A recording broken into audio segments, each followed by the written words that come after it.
Hello everyone, class 4 English olympiad के sample paper को attempt करते हैं। Let's get started.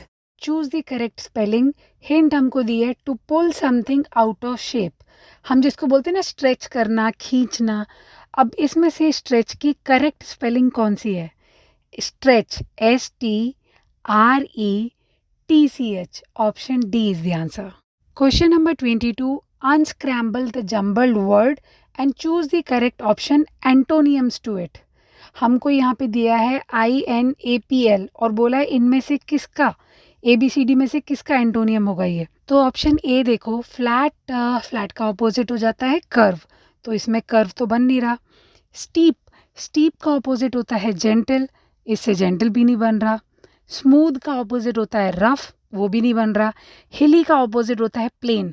अब देखो INAPL, इसको अनस्क्रैम्बल करके इससे PLAIN बन रहा है ना, तो option D is the answer. Now question number 23, fill in the blanks with the suitable conjunction. My turn for this ride is dash to come. मेरा जो टर्न है ना वो आने वाला है। जो चीज़ आने वाली होती है उसके लिए हम यूज़ करते हैं अबाउट।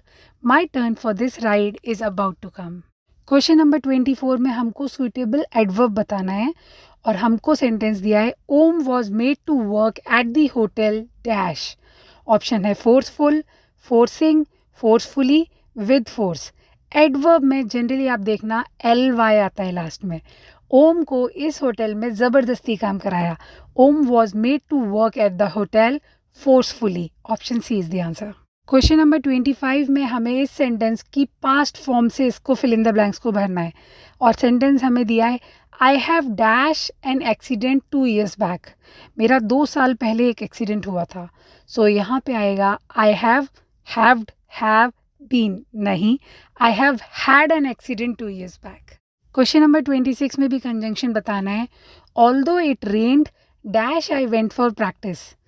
हालांकि बारिश हो रही थी, मैं फिर भी प्रैक्टिस के लिए गया। फिर भी के लिए यूज़ होता है येट।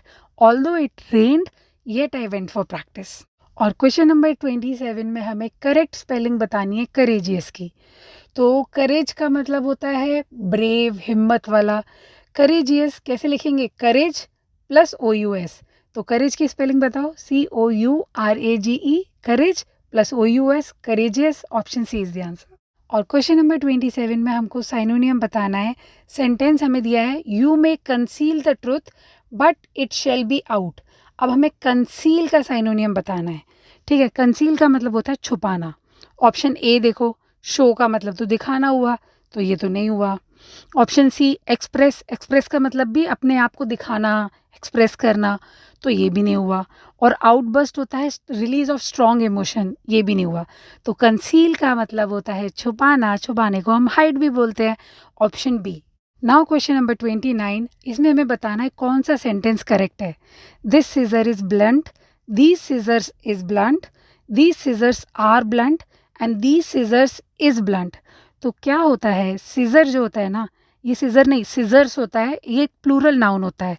तो इसमें हम इज नहीं यूज़ करेंगे, आर यूज़ करेंगे। These scissors are blunt. Option C is right. Now question number 30 और यहाँ पे भी हमें बताना है कि कौन सा सेंटेंस करेक्ट है। This furniture is expensive, these furniture are expensive, this furnitures is expensive, these furniture is expensive. तो फर्नीचर क्या होता है? अनकाउंटेबल नाउन होता है और इसका प्लूरल फॉर्म नहीं होता। तो अब ये इसका आंसर क्या होगा ये आप मुझे कमेंट सेक्शन में बताना। और क्वेश्चन नंबर 31 ऑनवर्ड्स हम करेंगे अपने अगले वीडियो में।